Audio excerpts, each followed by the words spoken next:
কেন কেন কেন এসছেন? মানে? বাংলা কথা বুঝতে পারেন না আপনি? না মানে উনি তো আমাকে এখানে আসতে বললেন। না, উনি আসতে বললেই আপনাকে আসতে হবে, ডাকলেই আসতে হবে। কি কি মনে করেন আপনি নিজে? আপনি নাকি আমার হাজবেন্ডকে বলেছেন আপনি আমার সঙ্গে সংসার করতে চান। আমি আপনার সঙ্গে সংসার করতে চাই কিনা সেটা খেয়াল করেছেন কখনো? চাওনি বুঝি? আপনার সঙ্গে দুদিন আলাপ হলো কি হলো না আপনি ভেবে নিলেন আপনার সঙ্গে আমি সংসার করতে চলে যাব?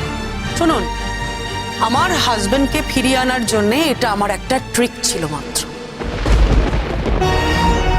মানে আমি যখন কোনোভাবেই ওর সঙ্গে পেরে উঠছিলাম না, আমার তখন মনে হয়েছিল যে এমন কিছু আমার একটা করার দরকার যাতে আমার হাজবেন্ড জেলাস হয়। আর ঠিক তাই হয়েছে।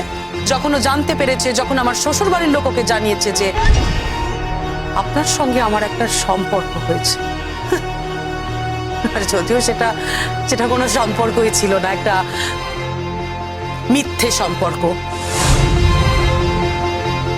আমি আমার নিজের জীবনটাকে সুখী করবার জন্য আপনাকে ব্যবহার করেছি। আপনি স্কেপগোট হয়ে গিয়েছিলেন।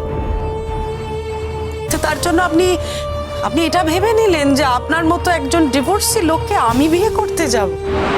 কেন? কিসের অভাব বলুন তো আমার? কেন এমন কাজ আমি করতে যাব? কেন? আমার হাজবেন্ড বিদেশে থাকে, আমার এত বড় বাড়ি, আমার শ্বশুর বাড়ি, আমার ফ্যামিলি, আমার হাজবেন্ড, আমার এত বড় লোক। আপনি কোনোদিনও তাদের সঙ্গে পাল্লা দিতে পারবেন? বলুন না, পারবেন? এই অপমানগুলো করবে বলেই কি আমাকে ডেকে এনেছিলে? না না, সেরকম কোনো ব্যাপার নয়।